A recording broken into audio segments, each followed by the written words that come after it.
Exatamente. Estamos hoje com a terceira aula, esta é a terceira aula da nossa matéria Síntese do Novo Testamento. Hoje é terça-feira, 13 de julho de 2021, curso básico em teologia, turma das terças-feiras. Repetindo, hoje é a terceira aula, curso básico em teologia, turma das terças-feiras, matéria Síntese do Novo Testamento, terça-feira, 13 de julho de 2021. Peço que vocês, por gentileza, se localizem na página 12. Página 12.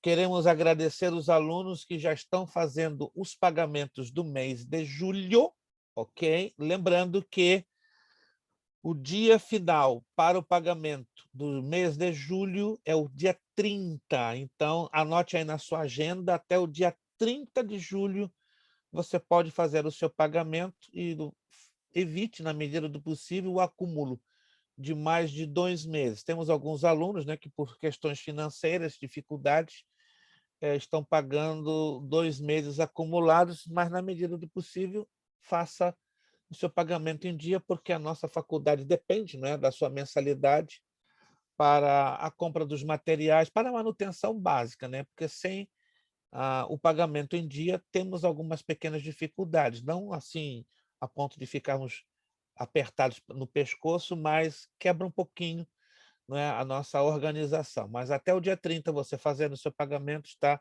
de excelente tamanho. Tá? Já agradecemos os que fizeram e oramos para aqueles que ainda não fizeram até o dia 30 possam fazer com sua tranquilidade. Outro sim, vamos então à página de número 12, só para você se localizar, né? Porque nós vamos arrancar daí para frente, página número 12, vamos começar a falar hoje dos evangelhos sinóticos, mas vale a pena então fazermos uma revisão das duas últimas aulas, né? O que já falamos nas duas últimas aulas, para refrescar um pouco. Eu ainda não mandei os slides, porque estava fazendo a edição dos mesmos, né? Me deu alguns problemas. Eu trabalho com 3 computadores, se vocês não sabem, né? Um está aqui atrás de mim, nas minhas costas, esse que eu estou usando. Eu tenho um terceiro. Eu tive esses últimos dias, curiosamente, problemas nos 3. E aí me amarra os pés e as mãos, porque eu não tenho como lançar a mão de um quarto. Entende? E quando dá problema nos 3, os 3 são novos, né? O mais antigo que eu tenho aqui tem 2 anos de uso, e os 2 mais novos que eu tenho, um tem 4 e outro tem 9 meses de uso. Mas eu uso os 3 a todo vapor, né? Como também nós temos aqui 2 impressoras. As impressoras, sim, no mês que vem já vou ter que trocá-las porque estão bem gastas, né? A gente usa bastante, mas graças a Deus tem sido misericordioso em prover tudo. Deixa eu então passar para vocês os slides que eu vou compartilhar com vocês aqui agora. E eu quero acreditar que esta semana, né, já que eu estou terminando de fazer a edição final, eu já vou passar para vocês. Os slides, então, que eu vou passar agora vão resumir o que nós temos, né, estudado até o momento. Como já falamos, a palavra testamento, ela vem de uma palavrinha grega, diatheke, que quer dizer aliança, pacto, última vontade de uma pessoa que deve se vigorar depois de sua morte. Já falamos sobre isso, né? Baseado em Hebreus 9,16, pois onde há testamento é necessário que intervenha a morte do testador. Já falamos que Jesus, não é, falou sobre o novo pacto em Lucas 22:20, que Deus profetizou o novo pacto, o Novo Testamento por Jeremias, em Jeremias 31:31.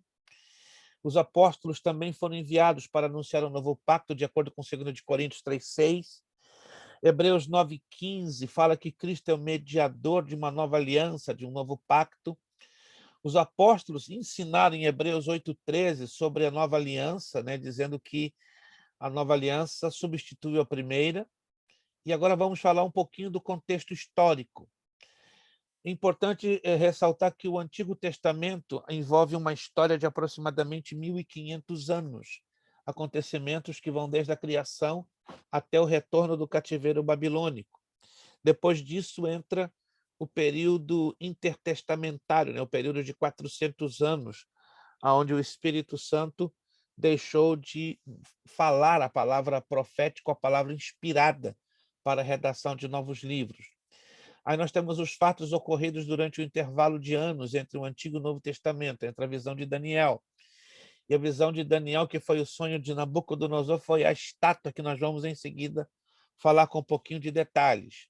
E, por fim, entra, então, o Novo Testamento, eventos ocorridos durante o intervalo do nascimento de Cristo até o último registro apostólico com o livro do Apocalipse. Aqui nós temos o sonho da estátua que Nabucodonosor teve. A cabeça de ouro aponta para a Babilônia, não é? As partes envolvidas com prata, né, os braços e tórax de prata envolvem o Império Médio Persa. Depois nós temos a parte de bronze, que fala do Império Grego, a parte que envolve as duas pernas de ferro, o Império Romano, e os pés, uma mistura de ferro com barro, fala do Império Romano ressuscitado, começando pela fragmentação do Império Romano lá no passado, estabelecendo, né, a estruturação dos estados políticos do continente europeu. Mas o mais interessante, né, que esta estátua ela traz toda a trajetória da história humana, pelo menos os principais impérios, os principais governos que dominaram o planeta Terra num lapso de mais de 1000 anos. Aí temos o período intertestamentário. Babilônia foi o mais importante, né, que é a cabeça dessa estátua. Ele foi estabelecido no ano 605 a.C., apontando a política de cativeiro na pessoa de Nabucodonosor. Importante, né, que o cativeiro babilônio foi em 3 levas de escravos para a Babilônia. Durou 70 anos esse cativeiro e muitos judeus assumiram cargos altos. Adoravam na sinagoga, estudavam o aramaico, que se tornaria a língua oficial. Comercializavam produtos e muitos judeus comerciantes ficaram na Babilônia. O segundo período é marcado pelo Império Medo-Persa, que começa em 538 a.C. É a chamada política de repatriamento com Ciro, né, o rei dos persas. Aí temos algumas datas que marcaram a história, né, do período do Império Medo-Persa. 535 a.C., Zorobabel está à frente da reconstrução do segundo templo.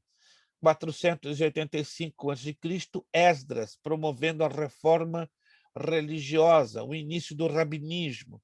445 a.C., Neemias, liderando a reconstrução de Jerusalém. E aí entra a literatura e escolas rabínicas, tempo onde o aramaico como língua começa a ganhar evidência no cenário. Temos o terceiro período, o período do Império Macedônio ou de Alexandre o Grande, 331 a.C., é a chamada política de helenização. Aí temos algumas datas importantes nesse período. 320 a.C., o governo dos Ptolomeus, entre o chamado respeito cultural. Aí entra a Septuaginta, ou a versão dos 70, ou seja, o Antigo Testamento traduzido para o grego koiné. 198 a.C., Seleucidas, parte, né, da herança de Alexandre o Grande, um grupo que promove o desrespeito cultural. Os Ptolomeus respeitaram, mas os Seleucidas vieram para destruir, levando à profanação até do Templo de Israel com o sacrifício de uma porca no Santo dos Santos. Mas em 167 a.C., a família dos Macabeus se levanta com uma revolta judaica, marcando o fim desse desrespeito cultural promovida pelos Seleucidas e até mesmo evidenciando a festa do Purim. Segundo a história de Israel, Israel teve 2 momentos onde a festa do Purim foi muito evidenciada, né? No tempo de Ester, porque a festa do Purim começa ali no tempo de Ester, e a festa do Purim ganha também uma grande valorização com a revolta judaica sobre os auspícios de Judas, Simão e Matatias Macabeus. A quarta fase é a fase de Roma, começando no ano 63 a.C., chamada a política provincial, debaixo da autoridade do imperador César Augusto. Aí entra a administração civil, política e econômica por meio de reis, governadores, prefeitos e procuradores romanos ou nativos. O respeito cultural e religioso volta a existir. A cidadania romana passa a fazer parte importante no papel da política provincial em que está incluída a Palestina. E a famosa Pax Romana, a paz romana, tão desejada, na verdade, porque anteriormente a esse ano de 63, o Império Romano esteve envolvido com muitas batalhas, muitas guerras, muitas situações de beligerância, de conflitos, até que então, no Império de César Augusto, né, que foi o primeiro imperador romano, finalmente a paz passa a reinar. Foi nesse contexto que Jesus viveu. Então, para chegar no Novo Testamento, esse período é dividido, então, em 4 etapas: Babilônia, Medo-Persa, Macedônia e Roma. Então, esses 4 reinos foram o berço preparatório que levou o panorama do Novo Testamento, o qual nós estamos estudando. Transformações desse período: fim do monarquismo e do profetismo judaico. O aramaico, curiosamente, substituiu o hebraico. O comércio foi introduzido à economia agrícola. Judeus e samaritanos se separam etnicamente, ou seja, passa a haver uma rivalidade entre as duas raças. O helenismo, ou seja, a visão da cultura grega, passa a ameaçar o judaísmo. O sacerdócio se tornou a fonte central do poder político, ou seja, nos tempos do Novo Testamento, ser sacerdote era como ser um político, como um deputado federal, como um senador. Então, o sacerdócio ele perde o seu conteúdo espiritual e se torna fonte central de poder político. Aí entra a formação dos partidos, seitas, pró e contra a helenização, contra Herodes e contra Roma. E aí passa também a existir o estudo da lei e das interpretações rabínicas. Aí entramos no contexto político. O contexto político é marcado pelos imperadores romanos: Augusto, Tibério, Calígula, Cláudio, Nero, Vespasiano, Domiciano. Muito interessante, deixar isso claro, né? Esses foram os imperadores que cobriram o período da história do Novo Testamento. Augusto foi o primeiro, ele é mencionado em Lucas 2:1-2. Reinou de 27 a.C. a 14 depois de Cristo.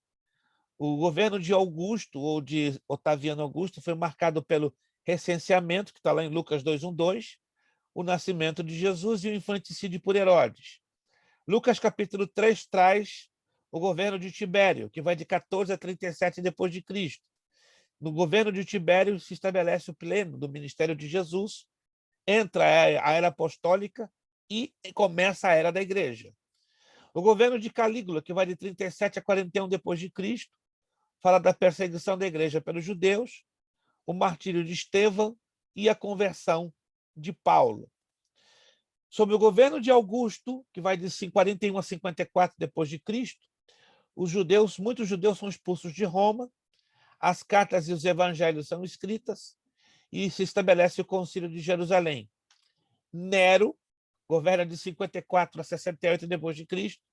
Ele promove uma das mais implacáveis perseguições da igreja em Roma. E no governo de Nero se dão os martírios de Pedro e Paulo. Vespasiano governa de 69 a 79.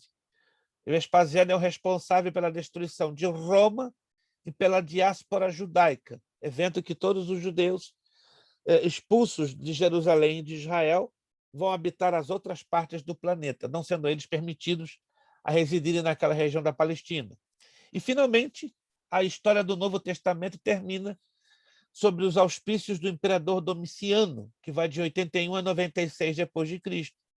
Domiciano promove a segunda maior perseguição da igreja em Roma. Ele é responsável pela prisão de João em Patmos, e foi no governo de Domiciano que o Apocalipse é revelado a João, ali na ilha de Patmos. Vamos ver os governantes da Palestina. Isso que é interessante, né? Muita gente não sabe que existiram vários Herodes. Talvez, se você quiser anotar, fique à vontade. Se quiser fotografar, fotografe. Mas eu vou mandar esses slides para vocês via e-mail para vocês terem anotado. A Bíblia fala de alguns desses Herodes, mas a história nos aponta vários Herodes. Herodes, rei da Judéia, chamado Herodes o Grande. Herodes Antipas, tetrarca da Galiléia e Pérea. Herodes Filipe, tetrarca da Itureia e Traconites. Herodes Arquelau, etnarca da Judéia, Samaria e Idumeia. Herodes Agripa I, rei da Judéia e Palestina toda. E Herodes Agripa II, rei da Judéia e Palestina. Pastor, nunca vi tanto Herodes no mundo, né? Porque foi um irmão mineiro, os irmãos mineiros, carinhosamente, dizem no mundo, né? Realmente, é muito Herodes para fazer dificuldade, né? Então, vamos destacar esses Herodes para nós identificar, porque às vezes você vai ter um pouco de dificuldade, não é, de identificá-lo. Vamos lá. O primeiro, que foi o mais importante de todos, foi Herodes, rei da Judéia, chamado também de Herodes o Grande. Abra lá sua Bíblia em Mateus capítulo 2, verso 16. Que é importante a gente identificar estes Herodes, né, à luz da Bíblia. Porque dá um pouquinho de confusão no momento que você não tem a correta identificação. Herodes o Grande está registrado, então, lá em Mateus 2,16. Vendo-se iludido pelos magos, enfureceu-se Herodes grandemente e mandou matar a todos os meninos de Belém e de todos os seus arredores, de 2 anos para baixo, conforme o tempo do qual, com precisão, se informara dos magos. Então, aqui está se falando de Herodes o Grande, que reinou de 37 a 4 a.C. Este era invejoso, violento e assassino. Fez aliança com Roma, foi o responsável pela remodelação ou reconstrução do segundo templo, todo em mármore, e ele foi o que promoveu o infanticídio, a morte dos inocentes, não é, querendo tentar eliminar ao Senhor Jesus Cristo. Aí vemos Herodes Antipas. Herodes Antipas foi tetrarca da Galiléia e Pérea, e a Bíblia dá muitos textos sobre a pessoa dele. Ele reinou de 4 a.C. a 39 depois de Cristo. Quem era ele? Violento e vingativo, de acordo com Lucas 3,9. Jesus o chamou de raposa, Lucas 13:32. Ele foi o responsável pelo adultério com Herodias de Filipe, ou seja, ele tomou a sua cunhada, pegou a esposa do seu irmão, Mateus 14:3. Mandou decapitar João Batista, Mateus 14:10, e recebeu Jesus para ser julgado, Lucas 23:7. Então, esses são os vários textos que envolvem a pessoa de Herodes Antipas. Aí tem Herodes Filipe, tetrarca da Itureia, Traconites. Reinou de 4 a.C. a 34. Observe que Herodes Antipas e Filipe reinaram quase dentro de um mesmo período. Estão percebendo? Herodes Antipas de 4 a.C. a 39 e o Filipe de 4 a 34. Só que causa uma certa dificuldade. Vamos lá em Mateus 14:3, para nós separarmos essa dificuldade de identificação. Mateus 14:3.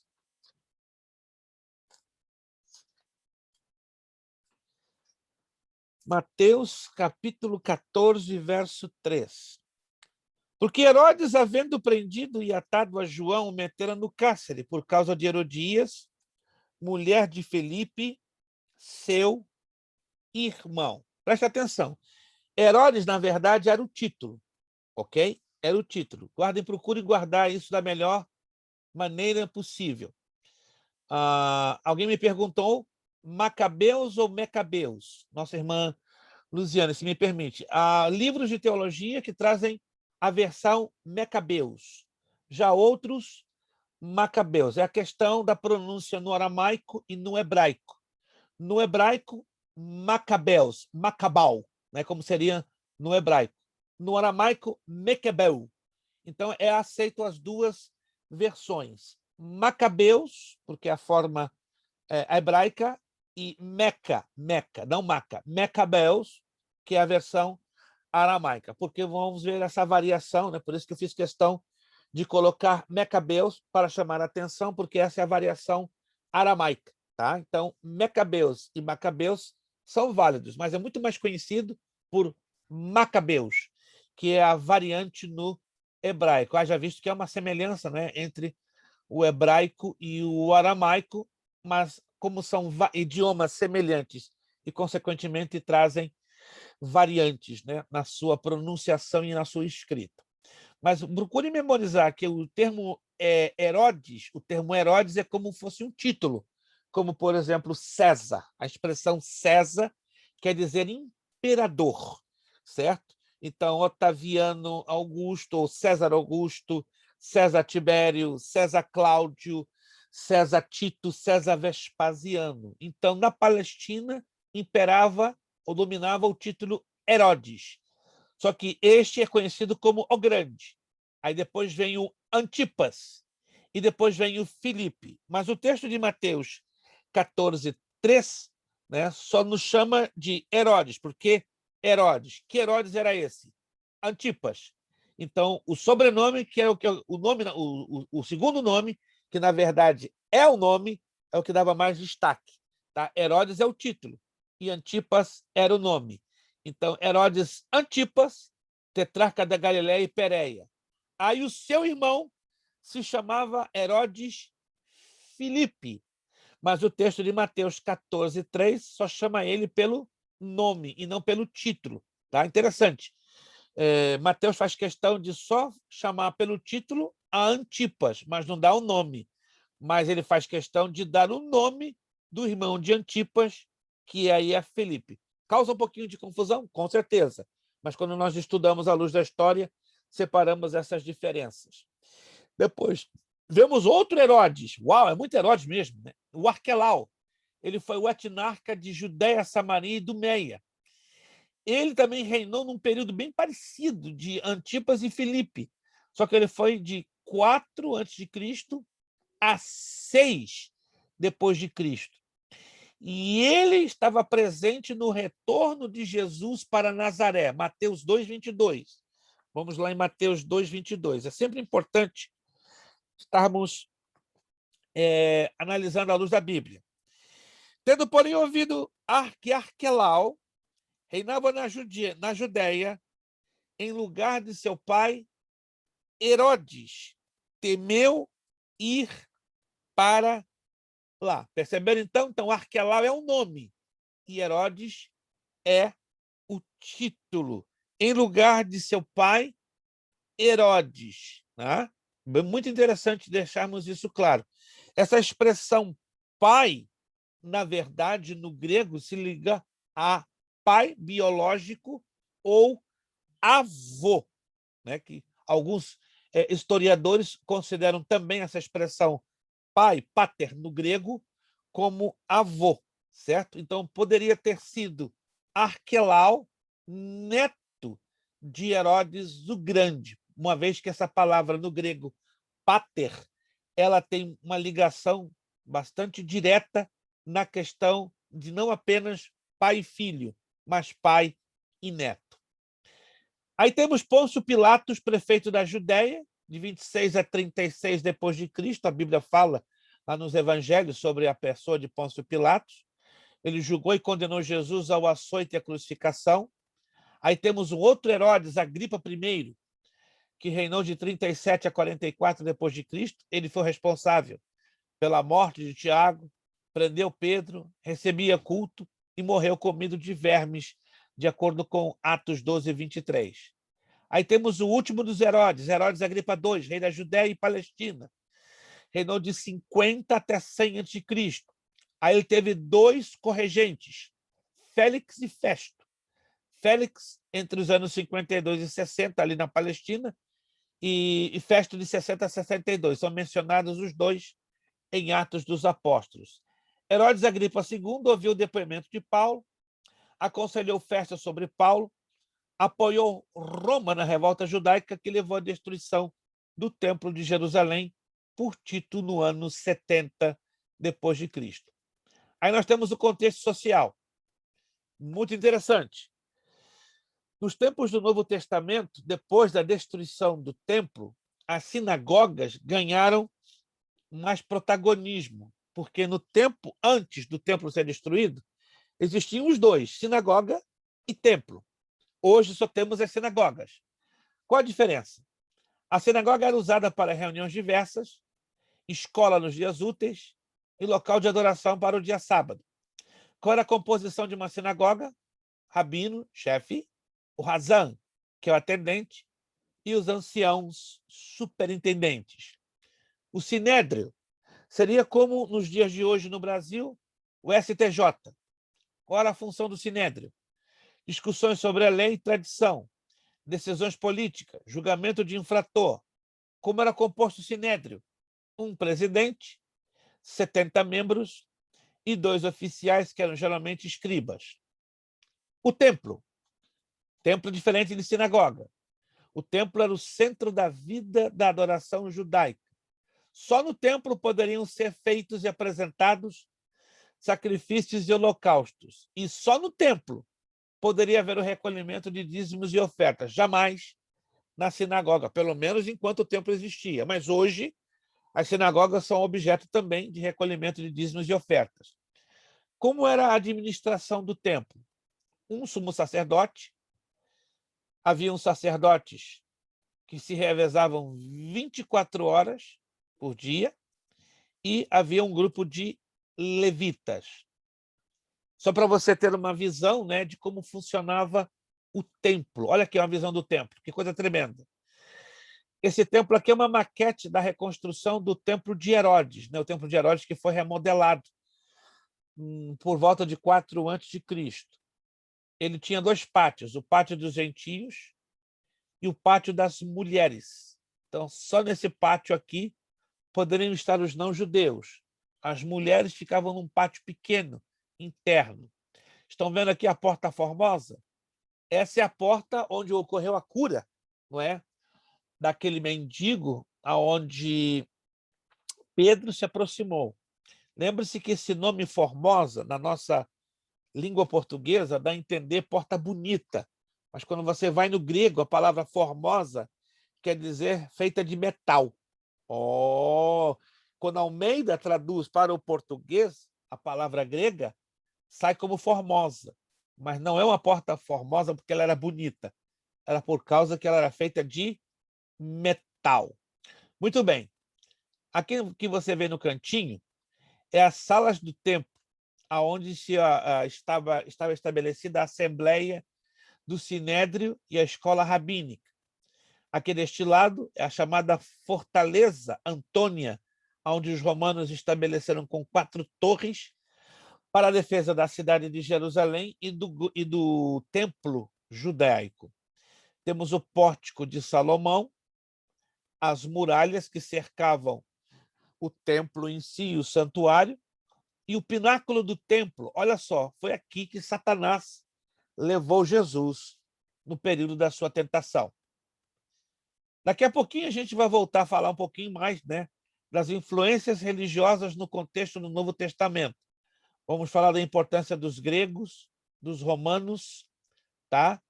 E essas influências religiosas, como elas afetaram o período do Novo Testamento. Vamos voltar para a apostila? Então, vamos voltar para a apostila? Aí nós vamos agora entrar nos evangelhos sinóticos. Eu precisei dar esta visão panorâmica a título de resumo, não é verdade? E, ao mesmo tempo, perdão, estava com muita sede. E, ao mesmo tempo, como embasamento para vocês compreenderem esse contexto tão complexo que funcionava o Novo Testamento. Vamos aos evangelhos sinóticos, página 12. A palavra sinótico vem da língua grega e quer dizer sim, mesma, parecido, e óptico, olhar. Ou seja, os 3 primeiros evangelhos são chamados de sinóticos porque têm muitos elementos em comum. Cada um dos evangelhos sinóticos apresenta a história de Jesus de maneira parecida. Os três têm mais ou menos a mesma estrutura e têm várias histórias repetidas. Eles contam todos a mesma história, mas de perspectivas um pouco diferentes, acrescentando ou deixando de fora algumas partes de acordo com o objetivo do texto. Muitas vezes a informação de um evangelho sinótico, preste muita atenção, isso aqui é muito interessante e chamativo. Muitas vezes a informação de um evangelho sinótico ajuda a entender a história contada do outro evangelho. Em outras palavras, os três evangelhos sinóticos, Mateus, Marcos e Lucas, eles não são, dentro deles próprios, completamente completos. Não são completos. Tá? Mas o mais interessante é que os três vão se completando um dentro do outro. Ou seja, o que Mateus não fala, não ensina, não narra, Marcos fala. O que Marcos e Lucas não fala, Mateus fala, e assim por diante. É óbvio que nós vamos encontrar elementos repetidos em cada um dos três, mas vai haver narrativas que lemos em Mateus e Mateus se omite. Aí entra Marcos, completa. Vamos encontrar narrativas em Marcos que vemos ela como pela metade. Aí vem Mateus e Lucas, completam. A mesma coisa vai acontecer com Lucas. Estamos lendo o Evangelho de Lucas. Embora Lucas é o mais detalhista de todos os evangelistas sinóticos. Mas vai dar uma ligeira impressão que falta alguma coisa no fechamento da história da compreensão da narrativa de Lucas. Aí você vai a Mateus e a Marcos e aí então compreende dando um desfecho. Agora, guardem isso aqui na memória. O único evangelho dos 4 que tem um conteúdo único, exclusivo, singular, nada repetido em nenhum dos 3 sinóticos, é João. João é único. Guardem isso. Nada de que você lê, que nós leiamos no Evangelho de João aparece em Mateus, aparece em Marcos e aparece em Lucas. Alguém já percebeu isso? Alguém já, ao ler o Evangelho de João, já percebeu? Ele é único, não tem nada igual. Tudo que João fala é completamente singular. Pastor, Sim, por favor. os 3 livros, igual Mateus, Marcos e Lucas, são parecidos, né? Igual o senhor está falando aí. Bastante parecidos, bastante. Então, por exemplo, os 3 contaram histórias sobre o A vida trajeto de Jesus, né? Isso, a vida e o ministério de Jesus, corretíssimo. Mas eles, quando eles escreveram, foram tempos diferentes. Mas um sabia do outro, do livro, por exemplo. Mateus sabia que Marcos, por exemplo, estava escrevendo alguma coisa parecida, ou um saberia do outro, o último que escreveu, por exemplo, saberia do primeiro? Vamos, então, entrar nesses detalhes. Eu já falei alguma coisinha na aula passada, né, por alto, agora vamos trabalhar com os detalhes. Nós teremos uma matéria pela frente chamada Os Evangelhos. Quem não passou ainda por essa matéria vai passar por ela, então a gente vai estudar bem a fundo, mas vale a pena a gente tomar um tempinho para falar agora sobre os evangelhos sinóticos e vale a pena deixarmos bem claras essas diferenças. Dos 4 evangelistas, Mateus, Marcos, Lucas e João, por favor, se puderem anotar, será excelente. Só dois desses evangelistas conheceram Jesus, caminharam com Jesus, viram Jesus, foram, enfim, testemunhas oculares do ministério de Jesus. Só 2 dos 4. Quem foram? Mateus e João. Mateus e João. Só Mateus e João que conheceram Jesus, acompanharam Jesus, foram chamados por Jesus. Lembre-se que Mateus, essa é uma particularidade importantíssima. Mateus era cidadão romano. Como é que eu sei que ele era cidadão romano? Porque nenhum judeu poderia ter 2 nomes. Um nome judeu, ou um nome hebreu, e um nome romano. Mateus é um nome romano. Mataus, ou Mataios. E Levi é um nome judaico, um nome hebraico. Então, não faria sentido a Bíblia mencionar Mateus, que era chamado Levi. Isso é uma deixa histórica para entendermos que, sendo ele Levi, um judeu, ele desfrutava da cidadania romana, que não era um mistério, porque alguns judeus desfrutavam desse privilégio. Era um privilégio, não era um direito.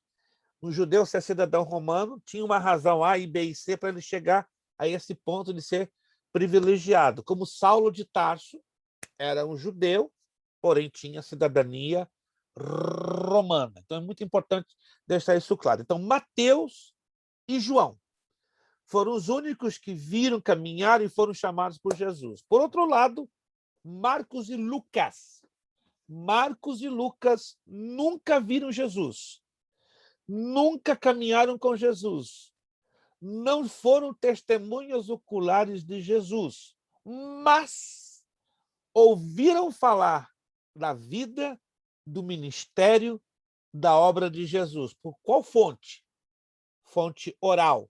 Era muito normal, uma vez que não existia a Bíblia ainda composta. A Bíblia não estava composta ainda no tempo do Novo Testamento. A Bíblia fechou depois do ano 96, com a inclusão do livro do Apocalipse. E a Bíblia completa, ela só veio, ela começou a aparecer 150 anos depois do fechamento do livro do Apocalipse. Então, procure anotar isso aí. O livro do Apocalipse ele é fechado no ano 96 depois de Cristo. Isso não quer dizer que no ano 96 a Bíblia já estava pronta. Não, ela não estava pronta. Ela ainda passou por um processo de organização, de composição, para que 150, 158 anos depois começassem a surgir os primeiros exemplares no formato de rolos da Bíblia. Em alguns casos, toda ela completinha com 66 livros, em outros casos, que era a maioria dos casos, fragmentada. Só a partir do século IV, olha que interessante, a partir do século IV, em torno de 420, 435 depois de Cristo, que os primeiros rolos com todos os 66 livros, ou as primeiras cópias da Bíblia completa, começam a ter divulgação pública. Mas isso é importante termos em consideração. Aí você vai me perguntar, como é que Marcos e Lucas souberam tantos detalhes do ministério de Jesus? Primeiro, pela fonte oral. Um falava para o outro, e como não se tinha, às vezes, na maioria das vezes, o registro, ou seja, a caneta, o papel não existia, o papiro, para fazer o devido registro, então se pegava pela tradição oral. Já alguns casos chegam às mãos de Marcos e de Lucas fontes escritas, ou seja, cópias de pergaminhos e de papiros, que a teologia chama fonte Q, K, L e M. Interessante, isso aqui é um detalhe técnico, mas a teologia descobriu rolos, pergaminhos, que eles foram reconhecidos pelas letras do alfabeto. Q, K, L e M. São 4 fontes. Então, Marcos e Lucas se basearam em tradição oral e por documentação escrita baseada na fonte Q, K, L e M. Só existem esses 4 documentos, em cima dos quais Marcos e Lucas trabalharam anos e conferindo com o que eles ouviram, que é interessante. O mais lindo de tudo isso, eles ouviram e aí chegaram os documentos e conferiram. Vem cá, o que nós ouvimos bate direitinho com o que está escrito. E o mais interessante de tudo isso, que se encaixou de uma maneira tão formidável com o conteúdo de Mateus, porque Mateus, dos 3 sinóticos, foi o único que viu, conheceu e caminhou com Jesus. Então, esse foi o fator mais extraordinário. Estão me acompanhando, gente? Estão me acompanhando? Se Mateus e Lucas não caminharam com Jesus, não viram Jesus, não conheceram pessoalmente com Jesus, qual é a tendência de Marcos e Lucas errarem na narrativa da vida de Jesus? Mais de 50%, ou por que não dizer 80% de possibilidade de errarem. Mas o mais lindo é que Deus, na sua provisão, no seu cuidado, fez com que Marcos e Lucas ouvissem o necessário, a ponto de chegar anos depois nas suas mãos, cópias de papiros e de pergaminhos que trouxessem o quê? A confirmação da narrativa por escrito. E esta narrativa, uma vez que foram montadas nos evangelhos de Marcos e Lucas, se completa com Mateus. Ou seja, não há nenhuma contradição com os 3 evangelhos sinóticos. Isso é um milagre? Um completo milagre, porque dentro da lógica humana tinha que ter o quê? Discrepâncias em Marcos, não é verdade? Tinha que ter alguma coisa errada que não batia em Lucas, e pior, deveria então haver grandes discrepâncias entre os 3, Mateus, Marcos e Lucas. Mas muito pelo contrário, assim, se casaram como luva dentro de uma mão. Já João não. João é um outro conteúdo. É o que nós vamos agora entrar nesta parte. Olha que interessante. Só um segundo. Sim. A fonte que? K, L e M. São letras do alfabeto que identificam por que fonte Q. Por que o fonte K, L e M? Foram descobertas que foram sendo feitas ao longo da história da arqueologia bíblica, e quando um papiro ou um pergaminho era encontrado, eles denominaram os arqueólogos fonte Q. Não, agora essa vai ser a fonte K, essa vai ser a fonte L e essa vai ser a fonte M. Então, são 4 fontes escritas, autenticadas e reconhecidas como a base dos evangelhos de Marcos e de Lucas. A gente vai estudar isso a fundo quando estivermos chegando na matéria Os Evangelhos. Muito bem. Os evangelhos sinóticos, voltando à apostila, contam todos a mesma história, mas de perspectivas um pouco diferentes, acrescentando, deixando de fora algumas partes de acordo com o objetivo do texto. Muitas vezes, a informação de um evangelho sinótico ajuda a entender a história contada no outro evangelho. Os 3 evangelhos sinóticos confirmam e completam a história de Jesus. Está aqui um gráfico. Você está vendo esse gráfico aqui? Preste muita atenção. Esse gráfico aqui é fantástico. Aí você vai entender assim, com uma clareza cristalina. Mateus, preste atenção, acompanhe aqui, se dedica a falar da infância de Jesus, usando os capítulos 1 e 2. Marcos não fala, perceberam? Marcos não fala nada da infância do Senhor Jesus. Já Lucas, sim. E, coincidência ou não, entra nos primeiros capítulos, 1 e 2. Estão me acompanhando? Mateus já fala do batismo de Jesus, lá em Mateus 3, 13 a 17. Marcos também fala. Lucas também fala.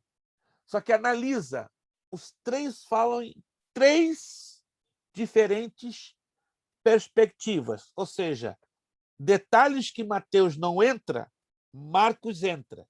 Detalhes que Marcos não entra, Lucas entra. Então, um completando o outro.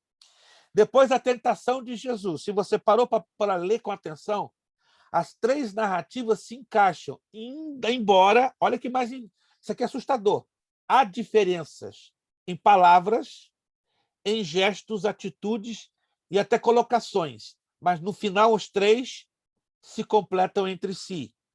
A mesma coisa com a narrativa do paralítico. Mateus, Marcos e Lucas fazem essa narrativa, embora com diferenças. Sobre a profissão, Mateus 16, Marcos 8, Lucas 9 falam sobre isso. O rico, Mateus 19, 16, 30, Marcos 10, 17 a 31, Lucas 18, 18, 30, falam sobre o jovem rico. Sobre os Zebedeus, Mateus 20, 20, 28, Marcos 10, 35, 45, e a resposta, sobre o questionamento que foi levantado está lá em Lucas 22, 24 a 25. Sobre a morte de Jesus. A morte de Jesus é a mais fantástica das 3 narrativas. Mateus fala em um ponto, em um aspecto. Marcos entra em outro ponto, em outro aspecto que você não vai encontrar em nenhum outro evangelho. E Lucas parece trazer um condensado, um resumo do que Mateus e Marcos falaram, deixando pontos a desejar. E aí vem Lucas e completa. É como fosse um quebra-cabeças, que vai se encaixando perfeitamente um ao outro. Apesar de usarem relatos parecidos, cada evangelista apresenta para o seu público específico uma face de Jesus, segundo seus propósitos evangelísticos. Vamos lá para a página 13? Ó, página 13 já nos mostra esse gráfico aqui. Mateus é escrito para quem? Para os judeus. Por isso apresenta Jesus como rei dos judeus. Marcos é escrito para quem? Para os romanos. Por isso que Marcos apresenta Jesus como servo sofredor, o modelo de servo. Ok? Por quê? Porque no Império Romano, o escravo era o personagem mais importante. Para pensar comigo. A máquina administrativa que fazia funcionar a todo vapor o Império Romano era a logística escrava. Preste atenção. O Império Romano se tornou poderosíssimo por causa de 3 elementos. Primeiro, seu exército. O exército mais organizado e disciplinado de todo o planeta Terra. Segundo, sua administração. A administração do Império Romano foi considerada a mais sofisticada de toda a história. Nada comparada ao que o Império de Alexandre o Grande deixou como legado, nada comparado ao que os babilônios deixaram, nada comparado ao que os medo-persas deixaram. A administração do Império Romano foi simplesmente assustadora. Tanto que até os dias de hoje, nós herdamos diretamente todo o sistema civil, jurídico e criminalístico oriundo, vindo do Império Romano. Quantos de vocês sabiam que todo o sistema jurídico de leis, todo o sistema criminalístico e administrativo que hoje existe no Ocidente, tudo veio da parte do Império Romano? Quem sabia disso? Não? Nossa irmã Luziane, poucos sabem disso. Se quiser anotar, anote.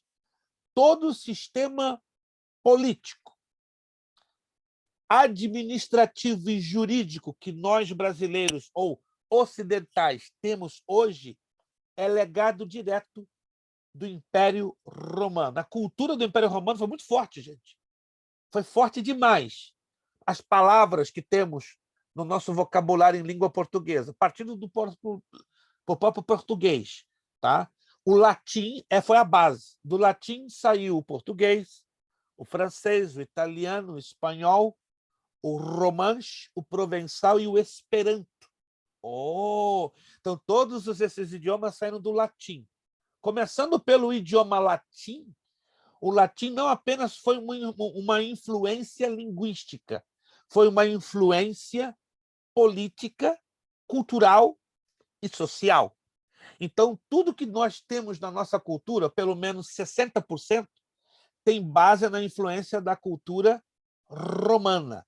Claro, no caso do Brasil, de forma muito específica, o Brasil é um pupurri de culturas, embora 60% influência do Império Romano, portugueses, espanhóis que exerceram a sua influência no Brasil, 40% misturado entre índios, negros e os mestiços que fizeram a sociedade e a cultura brasileira. Mas 60%, anota aí, 60% da cultura brasileira é legado direto do Império Romano. Quando você vai na Europa, Portugal, Espanha, Itália, França, aí você vê que esse legado ele é muito mais forte do que no Brasil, porque no Brasil nós temos, né, a miscigenação de raças. Já em Portugal, o negro, o índio, o mestiço não participaram dessa miscigenação. Estão me entendendo? Como estão me entendendo? Na Itália também não houve essa miscigenação. Já na Espanha, sim, houve essa miscigenação. Entraram os mouros, que são os árabes que invadiram a Península Ibérica entre os séculos VI e VIII, e aí trouxeram uma mistura, certo? Até os próprios judeus na Península Ibérica se misturaram com esses mouros, né, que são árabes, que vieram do Marrocos, vieram da Líbia, e esses judeus que se misturaram são chamados de judeus sefarditas, né? Eu sou judeu sefardita, ou seja, eu tenho sangue espanhol e tenho sangue marroquino, porque eu sou sefardita. Já tenho o askenazita, que é o judeu que tem o sangue dos imigrantes da Europa Central. Só para você entender, né, a importância da cultura. Tá? Então, a nossa língua portuguesa é basicamente 65% fundamentada na cultura romana, mas a língua portuguesa ela vem 100%, né, do latim. Vamos lá, então. E Lucas apresenta Jesus como filho do homem, porque Lucas foi escrito também para os gentios, só que para os gregos. Por quê? Porque Marcos apresenta Jesus como servo. Eu vou repetir o que eu falei. A mão de obra escrava no Império Romano foi muito forte e importante para o seu avanço e crescimento. Por isso, apresenta o quê? Jesus como o servo, não o escravo, mas o servo sofredor. Então, os romanos, quando leem o Evangelho de Marcos, um escravo, sofredor na posição de Deus, impressiona. E Lucas apresenta Jesus como filho do homem. Lucas fala com os gregos. E o grego, pela cultura grega, ele gosta da estética, da perfeição. O grego ele é sistemático, é perfeccionista. Por isso que Lucas apresenta Jesus como filho do homem, ou seja, do homem perfeito, o homem completo, o homem verdadeiro. E os gregos sempre, ao longo da história, buscam um modelo de beleza perfeita, de moral perfeita, e encontraram tudo isso em quem? Na pessoa do Senhor Jesus. Agora vamos destrinchar os evangelhos bem rapidamente, porque não dá para falar só deles, né? A gente só vai falar quando estudarmos a matéria, os evangelhos. Nós vamos destrinchar um pouquinho. Mateus. Mateus, o publicano, filho de Alfeu, também chamado de Levi, estava assentado coletando impostos quando o Senhor o chamou. A tradição afirma que Mateus partiu em seguida para pregar o evangelho na Mesopotâmia e África. Segundo John Fox, ele foi assassinado com uma alabarda e na cidade de Nadaba, na Etiópia, em 60 depois de Cristo. Ao contrário de outros textos do Novo Testamento, todos escritos em grego. Atenção aqui. É possível que este evangelho tenha sido redigido primitivamente em aramaico e depois traduzido para o grego, a fim de alcançar os judeus de fala grega. Por que essa ideia? Por que essa suspeita? Nos 4 evangelhos, me acompanhem, ele é o único que nós vamos encontrar palavras aramaicas. Quais são elas? Anota aí. Talita cumi. É aramaico, não é hebraico. Menina, a ti te digo, levanta-te. Talita cumi. Quando Jesus chega para um surdo e vai curá-lo, o que Jesus diz para aquele surdo? Seja curado da tua surdez? Não. Jesus diz, efatá. Abrem-se. Então, efatá é uma palavra aramaica, que quer dizer abram-se, ou sejam abertos. Jesus também usou muito a palavra Abba, papai, papaizinho, a mesma palavra que Paulo usa aos Romanos, no capítulo 8. O que quer dizer Abba? Papai, papaizinho. Então, pela presença de 3 palavras aramaicas, ou expressões aramaicas, talita cumi, efatá e Abba, qual é a conclusão que os historiadores e bibliólogos chegaram? Não. Mateus não poderia ter sido escrito originalmente no grego koiné, senão em aramaico, e depois, sim, traduzido em uma outra versão para o grego koiné. Aí você vai me perguntar, existe uma prova documentada para afirmar isso? Não. Isso é apenas uma dedução pela evidência interna da ocorrência dessas palavras. Estão me compreendendo? Mas existem documentos paralelos que insinuam essa possibilidade. Uma coisa é insinuar, concorda comigo? E outra coisa é afirmar. Então, eles insinuam documentos paralelos, mas nenhum deles afirmam. Só eles deduzem, insinuam. Não.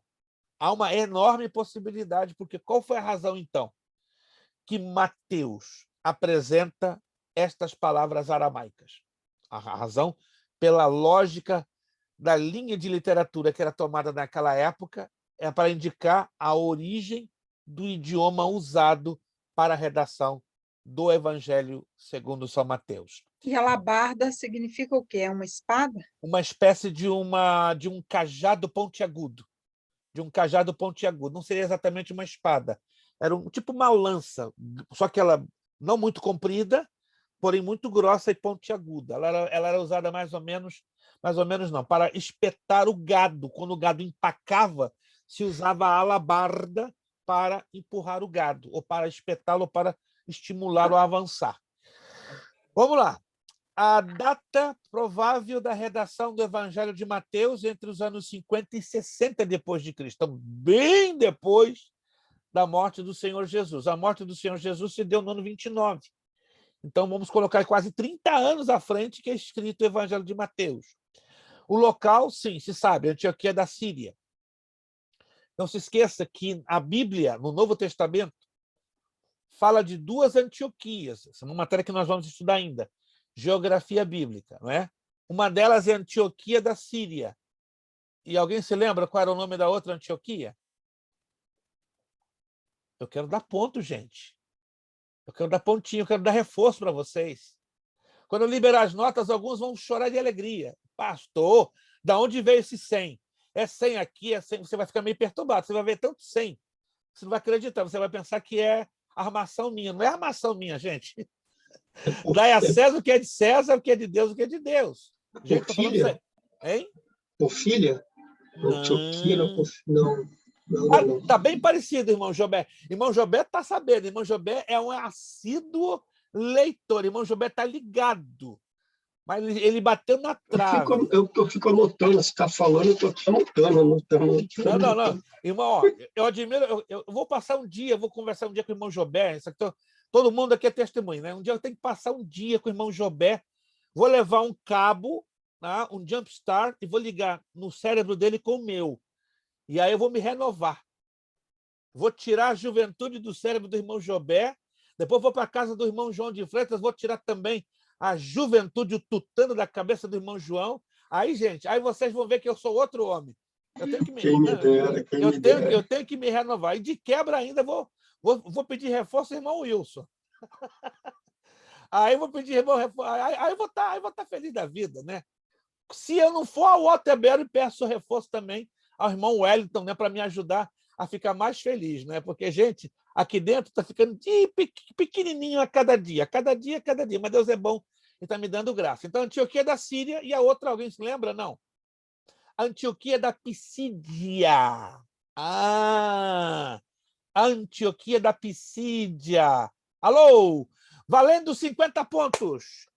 Valendo 50 pontinhos. Ó, a irmã Meire já abriu os olhos. Né? Irmã Meire, quando baixa a unção na irmã Meire, é perigo na terra. Vamos lá, de repente, essa unção bate na irmã Meire, escorre em cima da nossa irmã Vanessa, né? E vai mexendo aí com todo mundo. Gente, presta atenção. Segundo o Novo Testamento, em qual cidade, pela primeira vez, os servos de Deus foram chamados de cristãos? 50 pontinhos, vamos lá. Qual cidade, lá no Novo Testamento, nós registramos, né? Tal cidade, pela primeira vez, os servos, os discípulos de Jesus são chamados de cristãos. Tempo para você pensar, sem buscar o Dr. Google, né? O Dr. Google, até eu posso fazer isso. Vamos lá. 2 minutinhos para você pensar, mas não vai no Dr. Google não, que não vale, é desonestidade. Vamos lá, gente. Eu estou aqui preparando as anotações que eu já quero preparar aquele aluno que vai responder.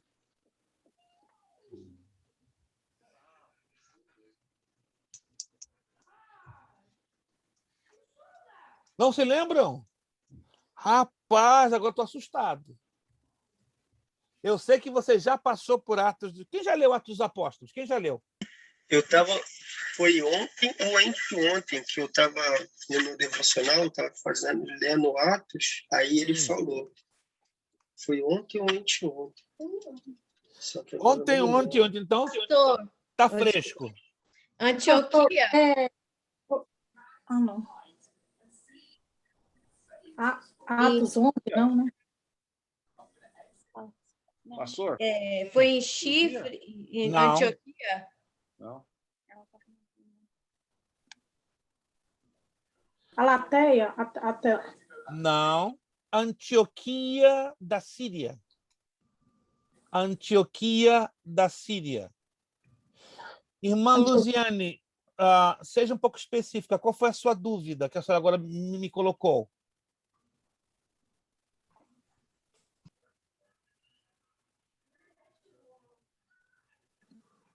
Não é uma dúvida, pastor, foi só uma observação para depois. Sim. As datas encaixam-se. 50, 60, alguns historiadores colocam 40, 50. Temos que convir que, na redação de alguns dos livros do Novo Testamento, algumas datas elas são e podem ser afirmadas com precisão. Já outras, por isso que aqui nós colocamos, provavelmente. Mas DC, não? Não. Deixa eu explicar, senhora. AD quer dizer Anno Domini. Anno Domini é uma expressão latina que quer dizer depois de Cristo. Depois de Cristo, tá? Se vocês querem anotar, isso aqui é importante. Muito boa essa abordagem da irmã Luziane. Onde você vê AD, tá vendo aí? AD quer dizer em latim Anno, A-N-N-O, Domini, D-O-M-I-N-I. Anno Domini, ano do Senhor, que é igualzinho a DC, depois de Cristo. Isso você vai ver em muitos livros de teologia. Tanto eles vão abordar DC como AD. Os livros em inglês, basicamente todos eles, todos, sem exceção, vai colocar o AD, todos, em inglês. Alguns livros de teologia em português e apostilas como a nossa, por ser um termo técnico, se trabalha com o AD. Já outros livros, por uma questão de opção, vai se colocar DC. Aqui foi uma opção nossa em colocar o AD, compreende? Para chamar a atenção do aluno, isso aqui é proposital, para chamar a atenção do aluno, para ele se questionar o que quer dizer AD, pelo fato que ele lá na frente, em algum site na internet, em alguma publicação que ele vai adquirir, ele vai se confrontar com essa questão do AD e do DC. Está explicado? Isso é importante. É um detalhezinho, muito bom, irmão Luziane. Parabéns, a irmã Luziane está ligada. Ela não está em 110, não, ela está em 440. Está em 440 volts. São detalhezinhos que, quando deixamos escapar lá na frente, podem causar algumas dificuldades na compreensão, não é, de certas abordagens que costumeiramente nós lemos. Então, respondendo à pergunta, a cidade de Antioquia da Síria foi ali que, pela primeira vez, os discípulos de Jesus Cristo foram chamados de cristãos.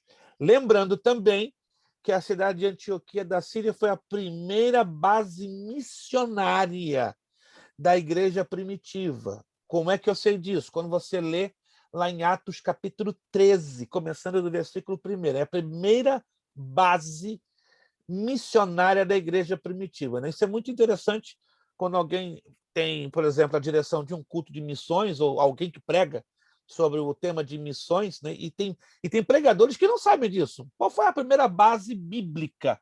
A primeira base bíblica de missões na igreja primitiva, né? Atos capítulo 13, na igreja de Antioquia da Síria. Vamos lá.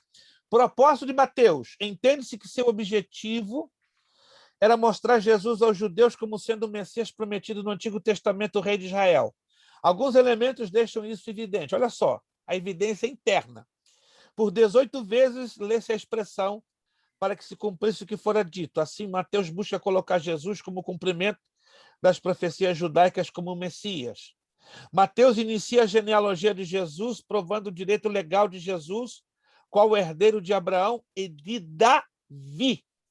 A atenção do leitor judeu é assim atraída. Que interessante! Da ênfase na superioridade do ensino de Jesus sobre a antiga lei, o mostrando como um grande mestre aprovado por Deus. E Mateus usa a expressão rabi. Quem já leu isso em Mateus? Rabi, que quer dizer mestre. Já em Lucas e Marcos, lemos uma alternância. Raboni. São alternativas, né? São variantes da expressão hebraica mestre, que quer dizer rabi. Virando a página sobre Mateus, grande uso dos símbolos, números e termos judaicos, como korban, né? Em Mateus 15, 5. Korban é traduzido como algo de grande valor. Não se sabe a origem completa desta palavra, mas traduzida ao pé da letra quer dizer algo de grande valor. Ou um costume de comer sem antes lavar as mãos, sem qualquer nota explicativa. A expressão reino de Deus, que no grego é basileia, aparece 55 vezes no Evangelho de Mateus. Que interessante, né? Marcos não usa essa expressão reino de Deus, Lucas não usa essa expressão reino de Deus, e muito menos João. Mas Mateus, você fica até assustado. O reino de Deus está entre vós, o reino de Deus chegou, o reino de Deus está aqui, vim trazer o reino de Deus. É impressionante a ocorrência da palavra ou da expressão reino de Deus. Qual é a aplicação, então, de tudo isso para entendermos na prática o conteúdo de Mateus? Voltou, irmã Eni! Conseguiu, irmã Eni! Conseguiu, irmã Eni! Irmã Eni vai e volta, mas chegou, é a conexão, mas assim mesmo, né? Se for um caso, a gente vai orar por essa conexão, para Jesus não deixar ela cair. Jesus é o Messias prometido. Alô, quem se lembra o significado da palavra Messias? Alguém se lembra? Eu acho que eu já falei em algum momento. Messias. Alguém se lembra? Rapaz, que silêncio, não se ouve nenhuma mosca voando. Messias. Alguém se lembra? Eu tenho certeza que vocês sabem. Está lá dentro, no fundo da caixa. Eu já falei alguma coisa, por alto. Não falei? Ai, ai, ai. Se eu não falei, eu pequei. Mas eu estou com quase 115% de certeza que eu já falei. Irmão Wilson, solta o mistério, não está se lembrando. Irmão Wellington, irmão, ele está ali, ó. O Salvador, prometido de Deus? Salvador. Não. Irmã Meire sabe, só que ela inverteu a linha. Só ela inverteu. Deus. Agora só distorceu a linha. Não é o prometido de Deus? Não, agora distorceu tudo. Anota aí. Messias é a palavra hebraica que quer dizer ungido. É a mesma que corresponde ao grego Cristo. Jesus, Cristo, é a forma grega. Yoshua HaMashiach, o Salvador ungido. Yoshua, no hebraico. Jesus, no grego. Jesus, no português. Como é que escreve Yoshua? Y-E-S-H-U-A-H.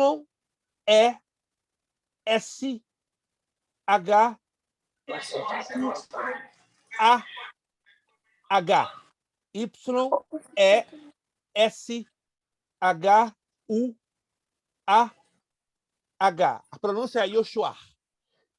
Ô, pastor, sim. Essa pronúncia que o senhor está falando é a mesma coisa do Yeshua? É a mesma? Aquele Y-E-S-H. Isto. Mas a pronúncia correta no hebraico é Yoshua.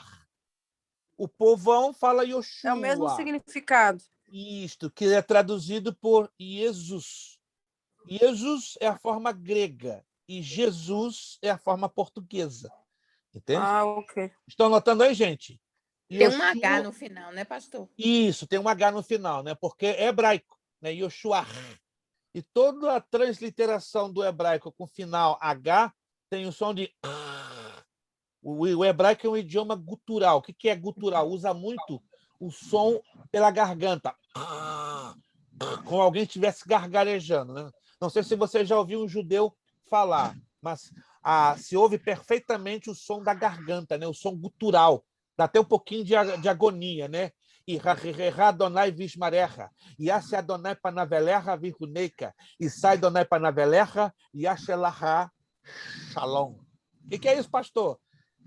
Números capítulo 6, verso 24, 25 e 26, que inclusive eu vou ensinar vocês a pronunciar esta oração. Não é nada complicado. Vamos falar agora um pouquinho mais devagar.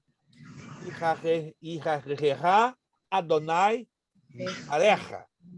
Yaser Adonai Panavelecha Vihuneika.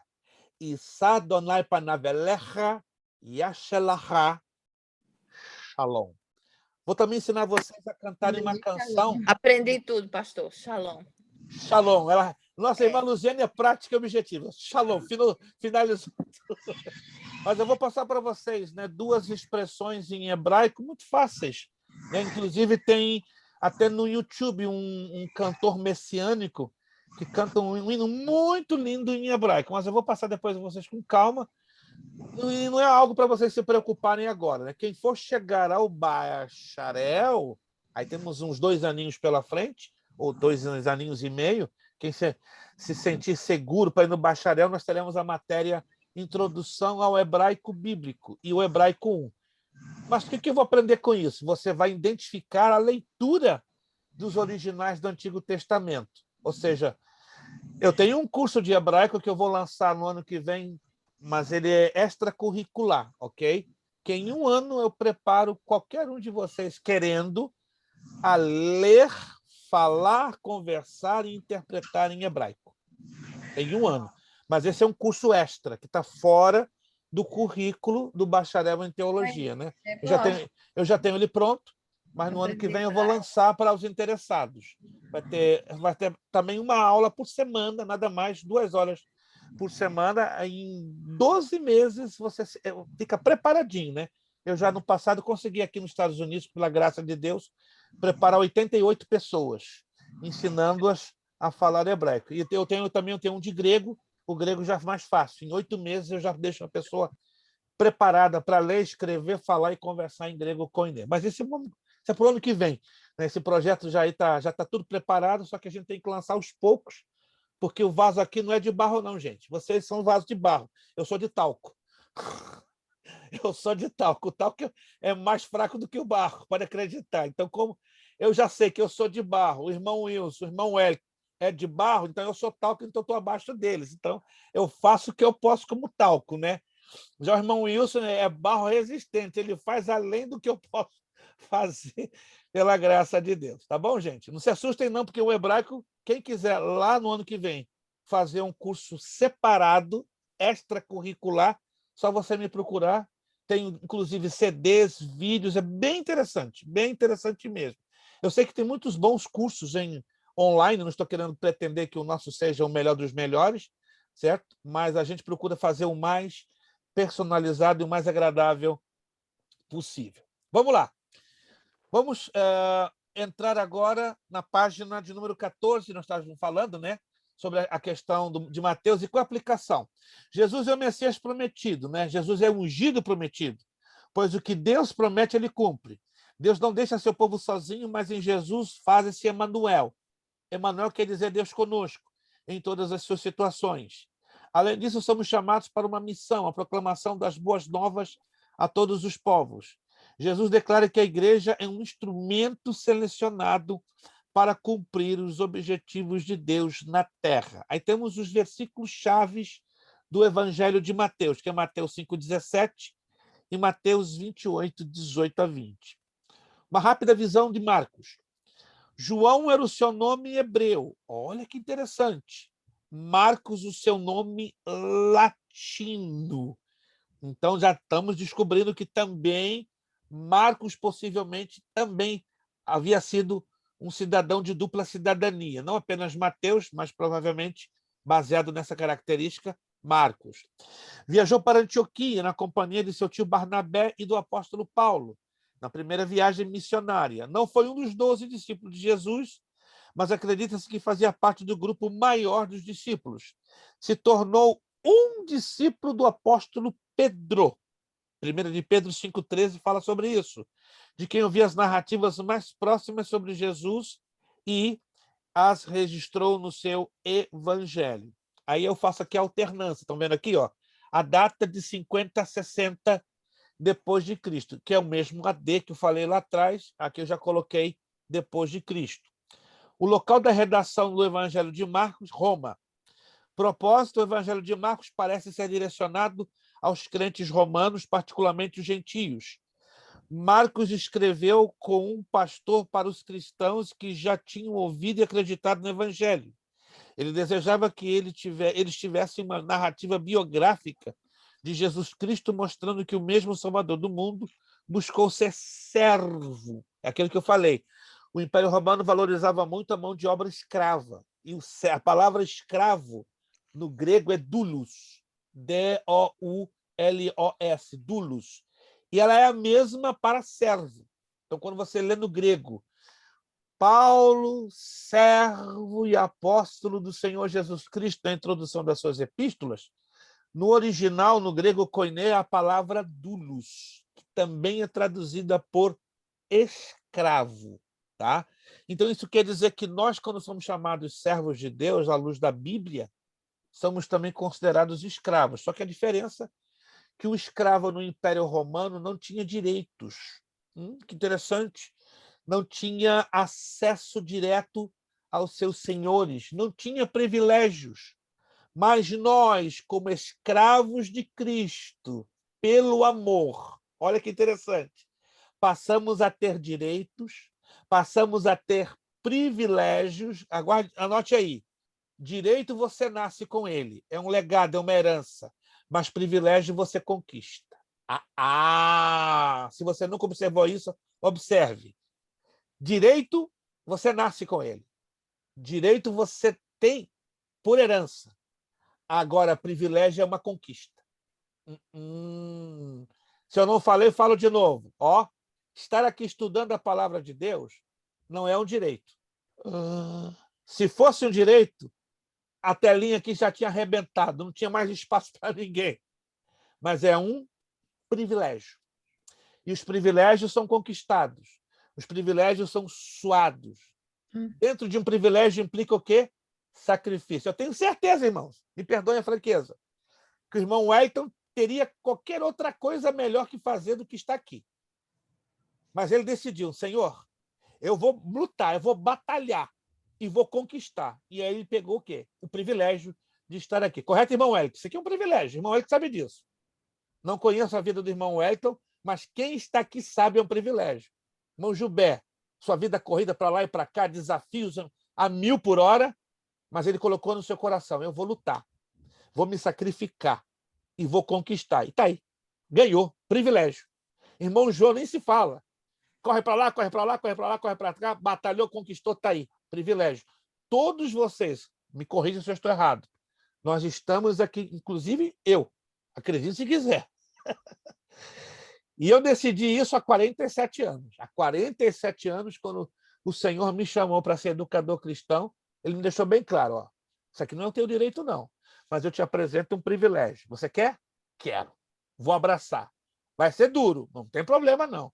Vou passar a vida inteira lutando, mas vai valer a pena, porque é uma luta que eu sei que gratifica, é uma luta que traz prazer, é uma luta que preenche, é uma luta que dá sentido, no meu caso específico, não falo aqui melhor do que ninguém, não, me dá o meu sentido de vida.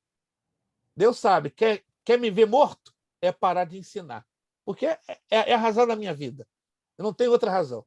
Eu tenho oxigênio, tenho a vida, mas dentro desse oxigênio que eu tenho para respirar, dentro da vida que Deus me tem dado, o que me sustenta espiritualmente é esse ministério que Ele me confiou, que é difícil, muito difícil. Você não tem ideia, como é duro. Mas eu louvo a Deus cada dia da minha vida, dos últimos 47, já para 48 anos, que eu abracei esse privilégio. Quantos agradecem a Deus pelo privilégio de estarem estudando a palavra? Isso aqui é privilégio, gente. Privilégio envolve sacrifício, envolve dureza, mas vale a pena para a glória do Senhor, nosso Deus. Vamos lá.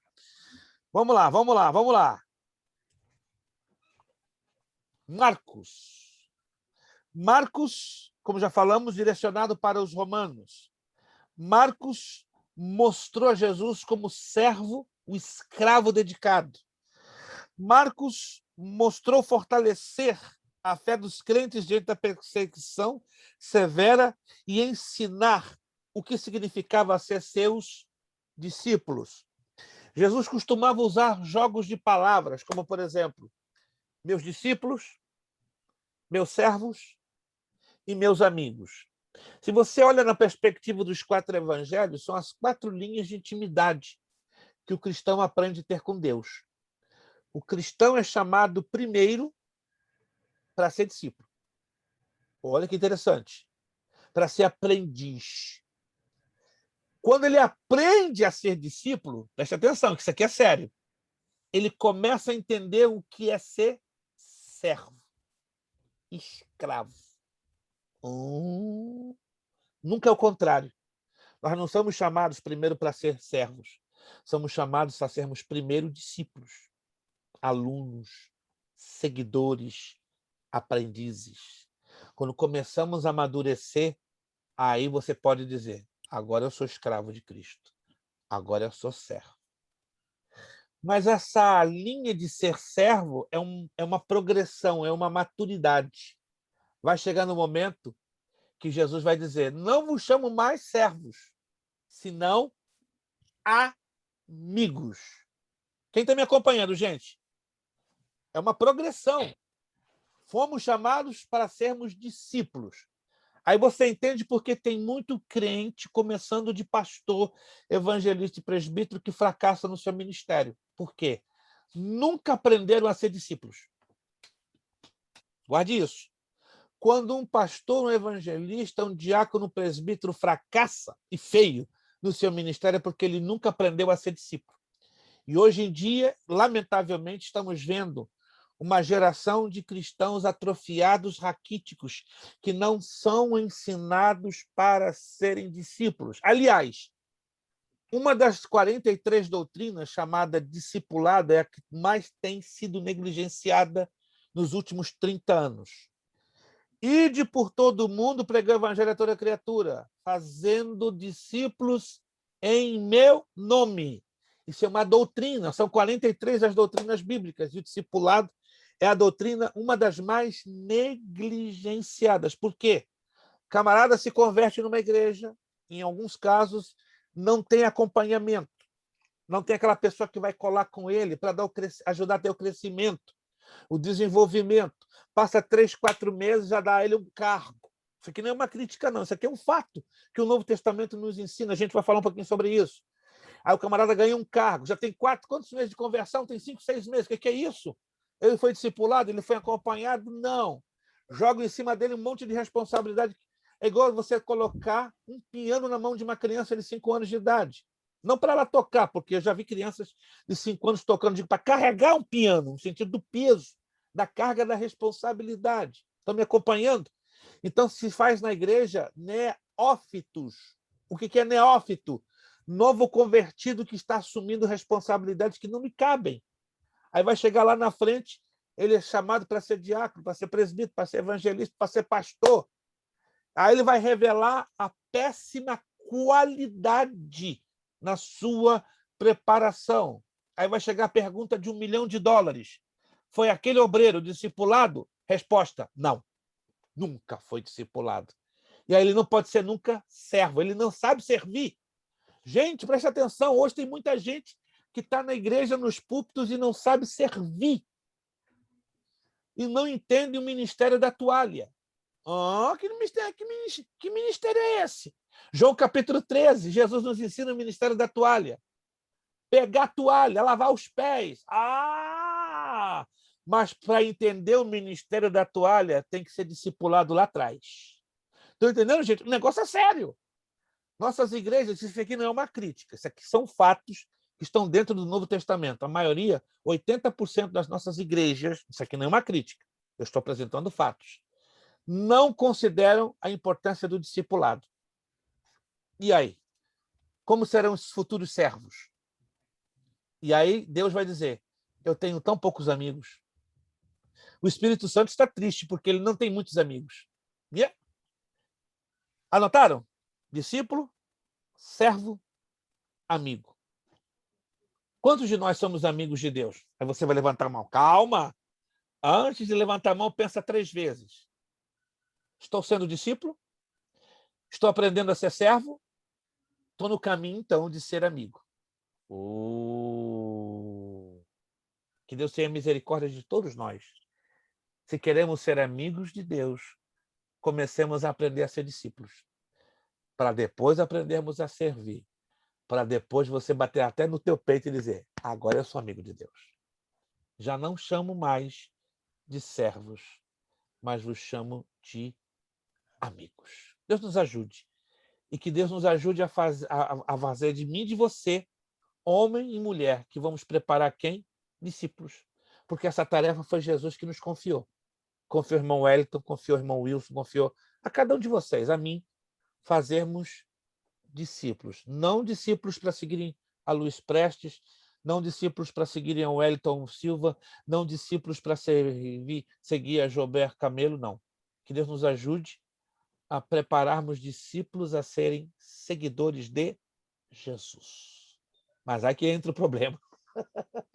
Para eu fazer alguém seguidor de Jesus, discípulo de Jesus, eu tenho que primeiro aprender a ser esse discípulo. E se eu nunca aprender a ser discípulo, como é que eu vou fazer um discípulo? Quantos estão me entendendo, gente? Não estou pregando, não. Não estou pregando, não. Eu não estou pregando. Se eu fosse pregar... Fala, irmã Meire.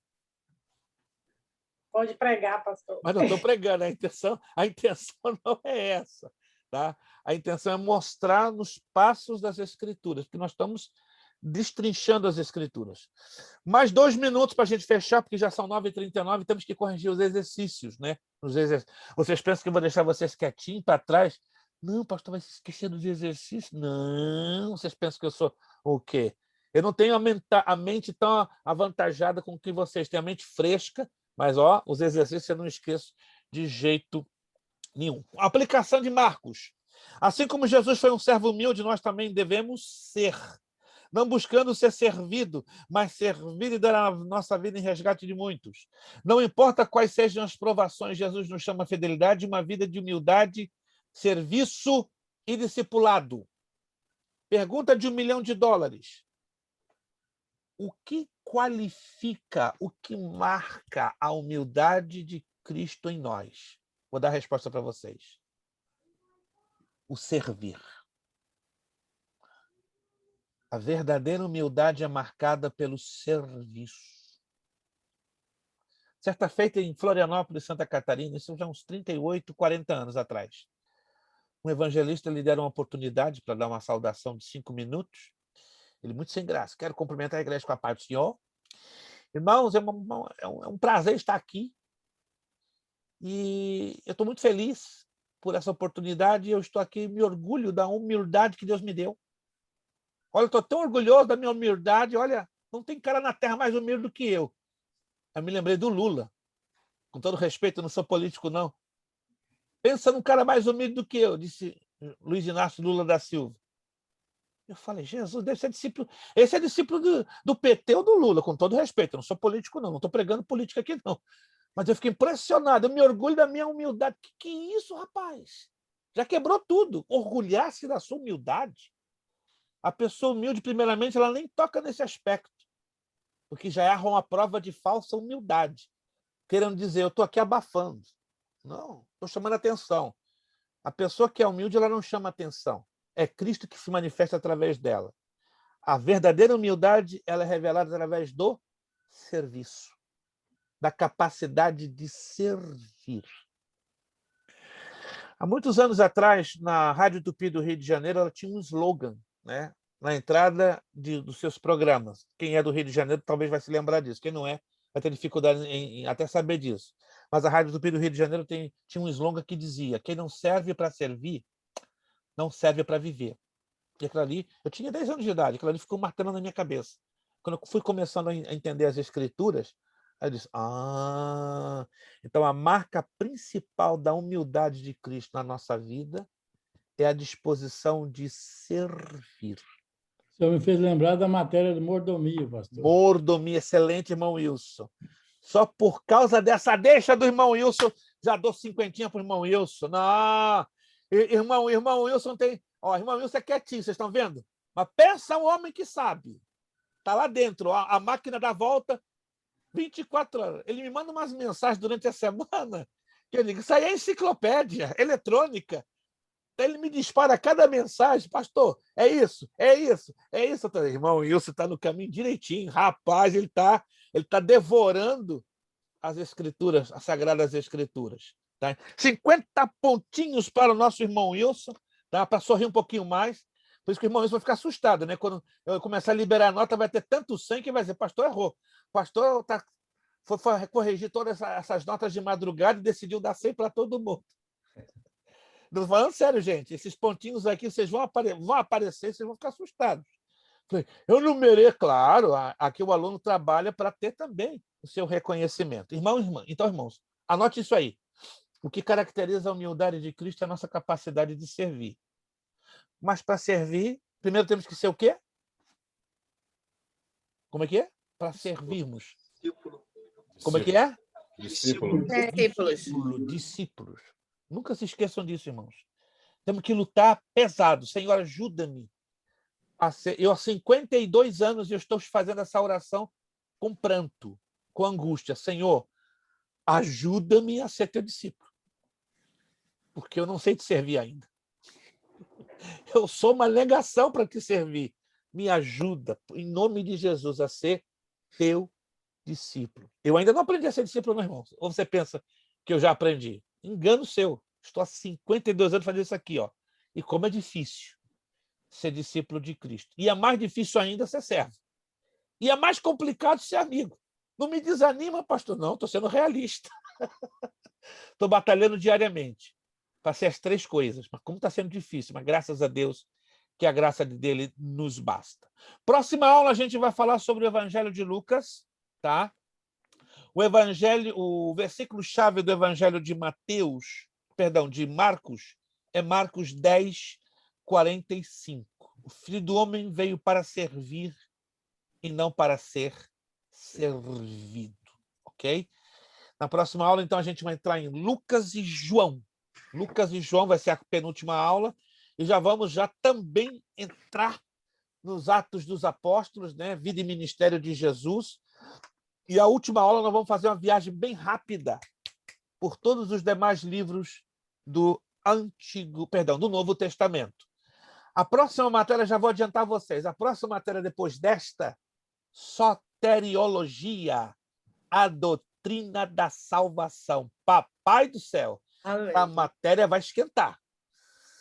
Suas orelhas vão fazer assim, ó. Que matéria linda! A gente vai entender o princípio básico bíblico da nossa salvação. Salvação se perde? Claro. Com todo respeito aos meus irmãos presbiterianos, luteranos, calvinistas, que dizem salvo uma vez, salvo para sempre. A Bíblia prova o contrário. E ela começa lá no Jardim do Éden, apontando a árvore do bem, do conhecimento do bem e do mal. Então, fique preparado, fique em oração. A próxima matéria vai ser linda, vai abalar a sua estrutura. De repente, até eu vou ter que me converter de novo a Jesus Cristo. É porque, falando de salvação, não tem coração que não aguente a não rendermos-nos aos pés do Senhor Jesus Cristo. Vamos lá? Corrigir os exercícios? Dúvidas, perguntas? Está tudo certinho por enquanto? Hoje tivemos, infelizmente, uma galerinha aí que faltou, mas eu já imaginava, devido a algumas dificuldades, né, que é um pouco normal no verão, né, os irmãos aqui da área da Nova Inglaterra, né, quem já viveu aqui ou quem vive aqui na área da Nova Inglaterra sabe que o verão traz essas inconveniências, né? Algumas irmãs trabalham muito e até mais tarde, alguns irmãos que trabalham na pintura e na construção, aproveitando a luz solar, também trabalham mais tarde, então fica bem difícil, mas graças a Deus estamos já conscientes disso, né? Embora lamentamos, mas estamos conscientes que também depois que termine este verão, né, lá já para final de agosto, né, temos então um mês e meio aí pela frente, as coisas então já vão voltar aos seus devidos lugares e essa telinha aqui, se Deus quiser, já vai estar bem mais populada. Vamos lá então. Coloque entre as chaves um X para certo e um O para falso. Aqui está cheio de pegadinha. Cheio. Eu não sou discípulo do Faustão, não, mas aqui está cheio de pegadinha. Para você exatamente, é proposital, para você ter o foco. O que a pergunta está falando para você detectar o que está certo e o que está errado. Ok? Vamos lá. Número 1. O Evangelho de Mateus ressalta especialmente a missão de Cristo aos gentios. Certo ou errado? Falso. Errado. Falso. Então, a letra O. Para ganhar tempo, né? Porque já são 9h47, eu vou dar o número e você me diz se é falso ou verdadeiro. Número 2, falso ou verdadeiro? Falso. Falso. Verdadeiro. Verdadeiro. Em Mateus, a reino aparece 50 vezes. Na verdade, 55 vezes. 55. E, Cinco. mas observa. Olha a pegadinha. Olha a pegadinha. Irmão João entendeu. Mas reino, 30. Então nós trabalhamos o quê? Com a chamada média ponderada. Seria falso se eu dissesse reino dos céus 10 ou reino dos céus 20. Perceberam? Então, aparentemente, a metade da questão está certa e a outra está errada. Mas eu trabalhei o quê? Com o número cheio. Na verdade, são 55. Mas é o que eu falei, 50. Mas quando eu falo reino dos céus, 30. Está correto. Essa é uma pegadinha. Estão entendendo? É para vocês... eu estou forçando vocês a pensarem e avaliarem aonde está certo e onde está errado dentro de uma mesma declaração. Então, a número 2, por curiosidade, ela é correta. X. Número 3, somente em Mateus e Lucas temos a visita dos magos e a fuga do Egito. Certo ou errado? Certo. Certo. Falso. Não. Errado. Eu Então, ia dizer falso. Então, vamos me dizer então as letras. Se é X ou O.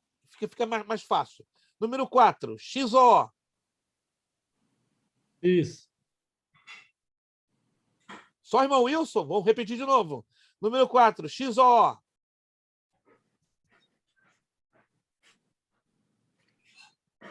É O. Aqui está dizendo que a devolução das 30 moedas de prata e a guarda do túmulo não aparece em Mateus. Aparece em Mateus. Então é considerado O. Errado. Estão me acompanhando, gente? Uhum. Vamos lá. Número 5. X ou O. X. Errado, falso.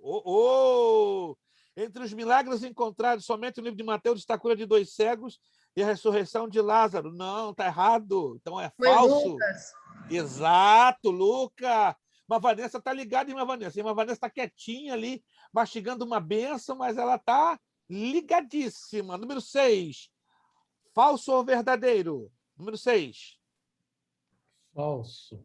Então, é a letra O. Entre as parábolas encontradas, somente em Mateus está o do credor compassivo. Isso é falso. Número 7. Certo ou falso? 7. X. Verdadeiro. X. Número 8. Vamos lá. X ou O? X. X. Segura aí. A número 9 você vai cair da cadeira. Número 9, X ou O? O. Irmão, isso não perdeu o hábito. 10, X ou O? X. Falso. Veja só que Lucas, o médico amado, é também o autor de Atos. Correto, mas olha só. A segunda parte está errada. Irmã Luziane já entrou no mistério. A segunda parte está errada. Ambos os livros estão dirigidos a diferentes pessoas. Muito pelo contrário. Ambos os livros estão dirigidos a mesmas pessoas. Estão percebendo, gente? Achando que o pastor estudou com Faustão, tá? Essas pegadinhas. É só para vocês ficar focados, ligados. Número 11, X ou O?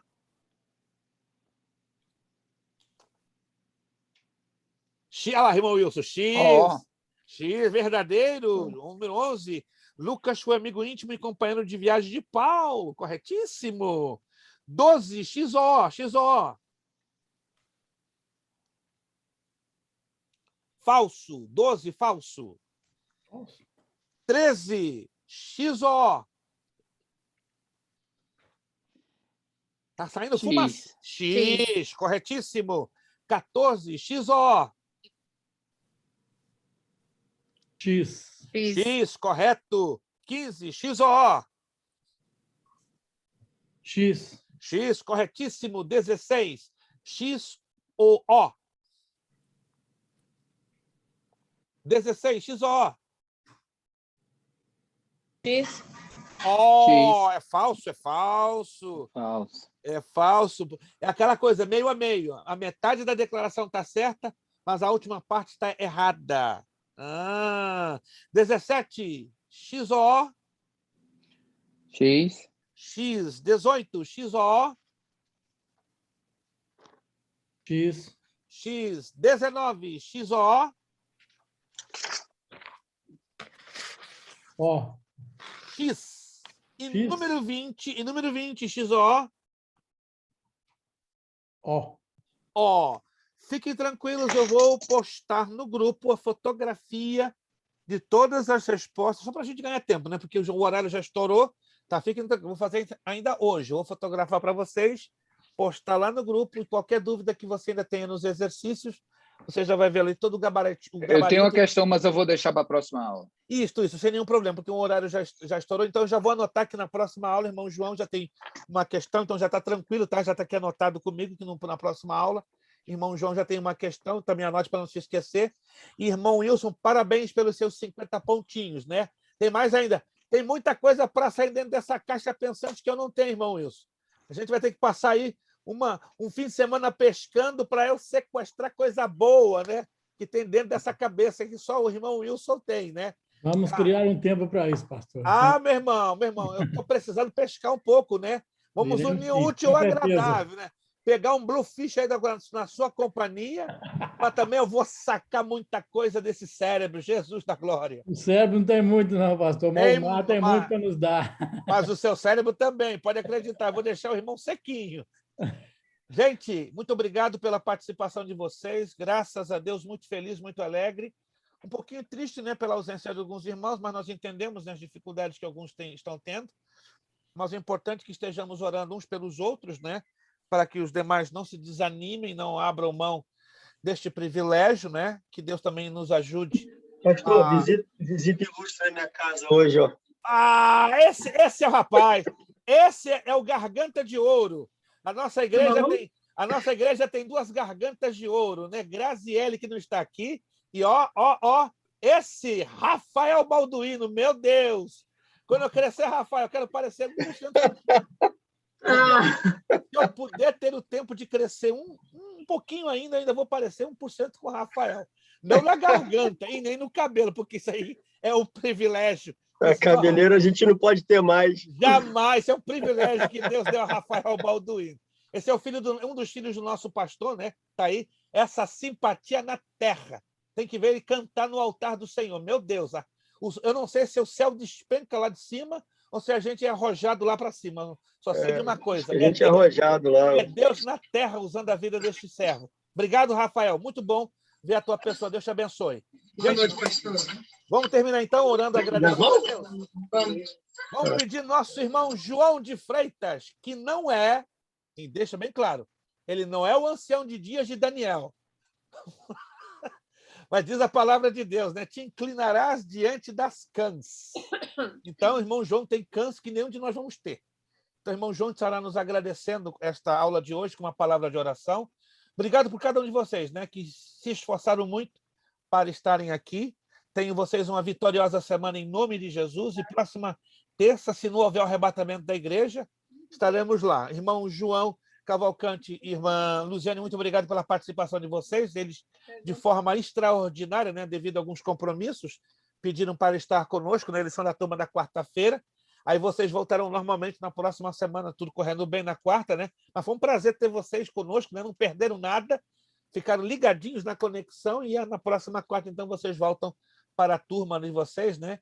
Quem sabe lá no futuro vocês vão estar na terça, né? Mas, por enquanto, vocês estão desfrutando da bênção da quarta-feira. Irmão João de Freitas, cuja parte de cima jamais eu vou ter, e nem tampouco o seu cérebro abençoado e avantajado, nos trazendo uma palavra final de oração. Irmão João, por gentileza. Eterno Deus e querido Pai, agora neste momento, Senhor, quando aqui estamos, Senhor, finalizando essa aula maravilhosa e abençoada, Senhor, pedimos a Ti, Senhor, Aleluia. ungindo, Senhor, Teu servo, pastor Prestes, para nos ensinar, Senhor. Bendito seja o Teu nome, Senhor. Deus eterno, agora nesse momento, pedimos a Ti, Senhor, dai-nos, Senhor, uma noite abençoada e maravilhosa, Senhor, e uma semana, Senhor, coberta com o Teu sangue. Nós te pedimos, te louvamos e te agradecemos por tudo, crendo e confiando, Senhor, nas bênçãos, Senhor, e nos milagres que vamos receber nessa semana. Assim te louvamos, te agradecemos por tudo. Amém. Amém. Nosso lema, seriedade. Compromisso. Disciplina. Seriedade. Compromisso. Disciplina. Seriedade. Compromisso. Disciplina. É necessário que ele cresça. Que eu diminua. É necessário que ele cresça. Que eu diminua. É necessário que ele cresça. Que eu diminua. E a Deus damos o quê? A honra, a glória e o poder. Muito obrigado. Vocês são os melhores. Deus os abençoe rica e poderosamente em nome de Jesus. Ótimo final de noite, ótima semana e até terça, se Deus quiser, em nome de Jesus. Muito obrigado. A paz do Senhor a todos. Muito obrigado. Amém. A paz do Senhor.